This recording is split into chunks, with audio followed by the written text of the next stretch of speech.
Being on the same page as your significant other is not always easy. Whether it's decorating your home, buying a new car, or planning your financial future, you both can have strong opinions. So here for a little couples therapy, our friend Cory Sickles, president of Safe Harbor Retirement Group. Good to have you, Cory. Glad to be here, Robin. All right, so when it comes to talking about a retirement future, I feel like couples tend to either dodge topics like this or maybe say, well, we'll talk about this down the road, save it for another day. Do you see that a lot? Yeah, definitely see it a lot. One of the worst things people want to talk about are finances. Yeah. How much money do I have? And I think one of the other things they kind of hate is, can I retire? You know, because, you know, if you've been saving or haven't been saving as much as you can, that's going to be a little bit of a tough conversation to have with your spouse. Yeah. Saying, you know what, we might have to delay retirement 3 or 4 years because we didn't save enough. And, you know, the other part of it is when should I retire? I think couples have a disagreement with that. And there's a survey that was just taken. 2 out of 5 couples have a difference of when their actual spouse should retire. So you think I'll retire when I'm 65, but I want my husband to work till he's 73. Is that kind of the problem? Exactly right. and so they disagree often. And do you find then that you're in the middle of this kind of, and you're as much as a counselor as you are a financial planner, because you do have to kind of bridge those conversations? I do. I kind of have to guide them down, guide them down that path. Yeah. So one of the things that I really see more than anything is, one is of course I'm going to talk to them on the financial side, but there's a lot of other things that they really haven't thought about. You know, I'm dealing with a lot more blended, families. Sure. How am I going to split the assets up if something happens tomorrow? In a lot of cases, they don't even have a will or a trust put in place. So not only are we talking about the finances, we're just talking about if something unexpectedly happens tomorrow, how do you want all your assets to be, to be really passed on to your beneficiaries? And that, I mean, in talking about that, it's like you're talking about big life things, right? You have to make decisions. A will and a trust is financial, and who's going to care for your children and who's going to do this. So that conversation probably opens up a lot more conversation at home. It does, and you can tell I can definitely tell when I start asking questions like that they never even really discussed or even thought about it.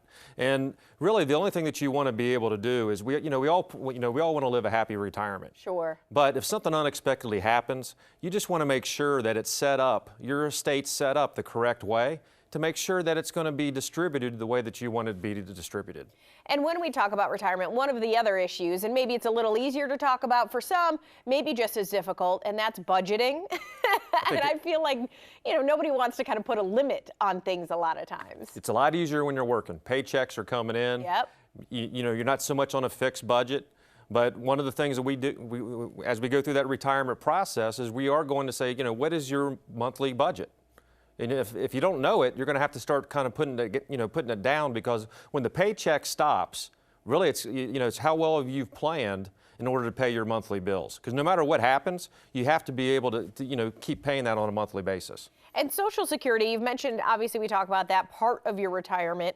So is that something that couples need to work on and decide together as well, because that can differ depending on what age? Exactly. I always, if you don't have a plan today, you need to have one tomorrow. And it doesn't really matter whether you're 55, 60, but you really need to be able to put together that Social Security plan before you want to retire next year.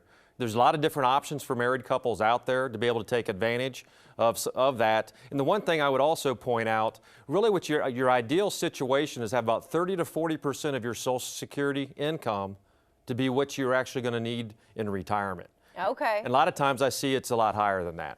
And this is the thing. People look at this stuff, right, and they've never put pen to paper. They've never put the budget down. They've never decided on these dates. So is that where you would come in, would play that good kind of middleman between couples and say, at least this is the list of what things you need to think about? That's exactly right.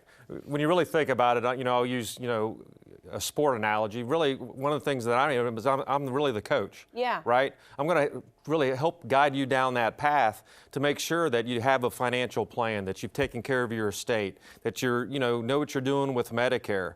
There's a lot of other things that I'm going to be able to help make sure that you're going to be able to put in place to make sure you have a successful retirement. And you are offering a complimentary meeting, which is a great deal for anybody who has not done this to just get started, right? Take that first leap and sit down and have a conversation. That's correct. If you come in and visit me, the meeting is complimentary. If you're not retired, it's great to make sure that you cross all your I's, dot all, your T's, just to make sure that you're going to be able to have the retirement that you want. Now, if you are retired, one of the things that can also help you to make sure that you're going to have the money or that income stream that's going to last your lifetime.